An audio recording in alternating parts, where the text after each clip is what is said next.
熙最有名的老婆是谁？90%的人会说是乌雅氏，她是从宫女爬到皇太后的位置，全靠生娃。生娃狂魔的世界我不懂啊。敲黑板啦，这可是从宫女一步步爬到食物链顶端的成功案例。要真说起来，还确实是非常励志的升职记。不过可能乍一听你们觉得这人不熟，但她其实就是雍正老 baby 的妈妈，历史上的孝恭皇后。虽然她后来过得不错，可实际上她在康熙时期并不是特别出名。历史上的乌雅氏出身于满洲正黄旗包衣，家里世世代代都为皇族服务，所以乌雅氏就自然而然的在康熙12年，也就是1673年时，14岁的乌雅氏主动参加了1年1度的内务府选秀，并成功的被选中成为了宫女。并且值得一提的是，后来的定妃万淑哈氏和乌雅氏是同一天进宫成为宫女的。看来是这批宫女过于优秀呀，这同批次里就出了2嫔妃。乌雅氏初进宫时只是一个奉茶宫女，但后来有幸被康熙相中，就成了皇帝的女人。虽然这确实能编出来一本长达几万字的他追他逃之类的小说 ，but 在康熙 boy 的后宫里发生这种事儿，那是正常范畴。毕竟这宫里110来号妃子也不都是统考进宫的。当时的乌雅氏呢，也只是其中平平无奇的一员。但后来这种情况就变得不一样了，因为人家在受宠不久后生下了一个神奇宝贝。1678年10月29日夜间，19岁的孕妇乌雅氏做了一个梦，梦中有一位仙娥亲手把一个小男孩交给了她。梦醒之后，乌雅氏在第2天，也就是10月30号的早上，生下了一位皇子。在他诞生的时候，紫禁城中忽然光芒大作，所有人都赞叹不已。这位神奇宝贝就是传说中黑黢黢的雍正皇帝。在神奇宝贝的加持下，原本没名没分的乌雅氏，在生下皇子的第2年就晋升为德嫔。从此之后，乌雅氏就开启了属于自己的生娃之路。乌雅氏晋升为德嫔的第2年，她就生下了皇六子胤祚。这个皇子的降临，直接让她在第2年，也就是1681年时被晋封为妃。然而，这才是乌雅氏疯狂生娃的一个开始。紧接着，在1682年，她又生下了皇七女，4年又给康熙 boy 添了一位小公主，然后又在1686年和1688年分别生下皇12女和雍正老 baby 的劲敌14阿哥胤禛。由于他的名字和他老哥的名字同音，所以后来在雍正元年时改名为允提。算下来，乌雅氏这10年间总共生了3男3女6个孩子，前面几乎是1年1个，后来或许是生得太多伤了身体，才拉开了孩子们的年龄。毕竟在这10年间，乌雅氏不是在怀孕的路上，就是在生娃的途中，真不愧是皇太后当中生娃最多的人呀，这能力确实是常人所不能及的。为啥乌雅氏都成为太后了，却还在寻死？康熙 boy 后宫里的嫔妃就有110来号，他的皇子们那更是一打一打的。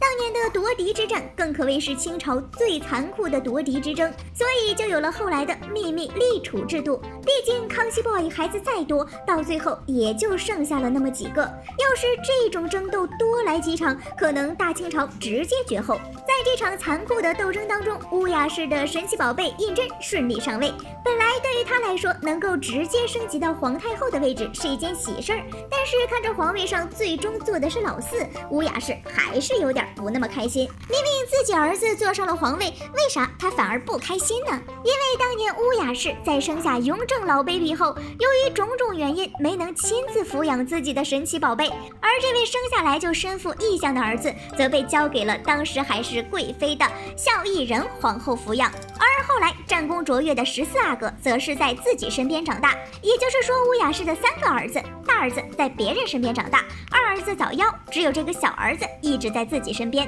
所以在面对这2个同样优秀的儿子时，他会更偏向于小儿子。而自己的小儿子呢，虽然和他的老哥一母同胞，但是在9子夺嫡的时候，支持的却是自家老哥的敌人，于是这一母同胞的亲兄弟就处成了实打实的仇人。皇帝登基之后要做的事情都是铲除异己，那站在自己对立面上蹿下跳的亲弟弟，自然就成了雍正老 baby 的首要目标。这个道理乌雅氏肯定也都明白，所以偏心的乌雅氏看不了小儿子受苦，就开始各种跟雍正闹别扭。首先就是在康熙 boy 崩逝之后，乌雅氏就开始不吃不喝，玩起了要自杀殉死这一套。这边雍正老 baby 刚登上皇位，那些弑父的传闻还在满天飞，但是眼看着自己老妈还在后宫寻死，他也就只能先放下那些事情，哭着来给老妈磕头。可乌雅氏还是下定了决心要追随老公康熙而去，直到最后，雍正老 baby 表示：“妈，你要死的话，儿子也会追随你而去的呀，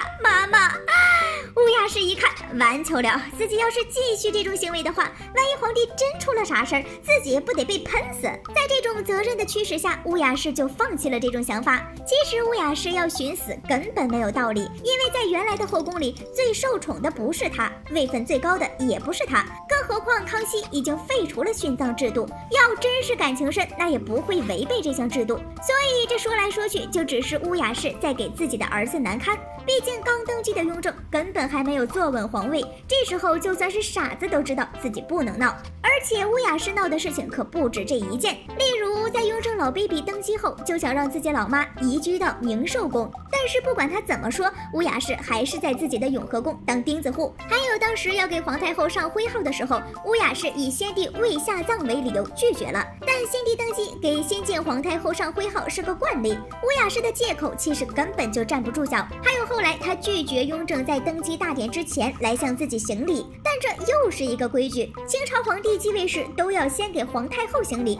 完成这一步之后才能进行后面的仪式。以及后来雍正登基第1年时拒绝了正月初1的庆贺礼，还连带着雍正的朝贺都不得不取消掉，这可是一个非常重要的典礼呀。乌雅氏这么搞，完全是在把自己儿子的脸面放在地面上踩。乌雅氏这一系列的连锁反应，恰恰就说明了自己和雍正的关系不好，也更能体现出他这位妈妈的心完全偏到天边去了。宫斗大半辈子的乌雅氏，怎么就只拥有了大半年皇太后宝座？乌雅氏这一辈子可是实打实的宫斗赢家，虽说自己在后宫的位置不算最高，也不是最受宠的人，但是人家能生呀，而且她的孩子不管是男是女，那都是聪明优秀的孩子。只可惜雍正和老14这两兄弟明明一母同胞，最后却闹成了没有一丝血缘亲情存在。而乌雅氏或许是受不了这两兄弟之间的互相残杀，在雍正元年的5月份暴毙。说来也还是挺可惜的，从普普通通的宫女到被康熙 boy 相中，乌雅氏这一路上的艰辛是少不了的。后来她怀孕的时候，内心肯定更加焦虑，因为康熙 boy 的后宫当中有不少没名没分的宫女，在生下公主之后也依旧是透明般的存在。不过还好她运气好，第一胎就是身负异象的未来皇帝，在成功晋升为嫔后，又开启了疯狂生仔仔模式。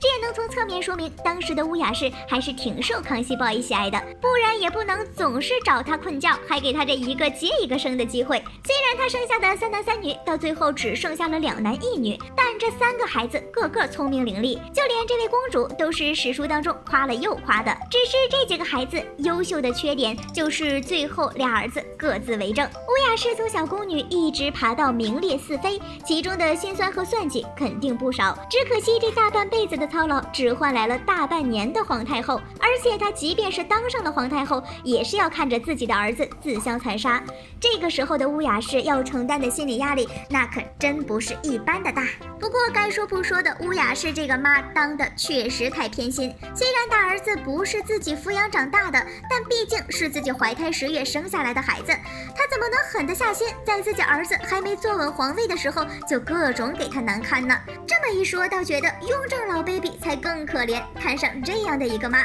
好啦，本期视频就到这里啦，宝宝们别忘了点赞评论哦，比心。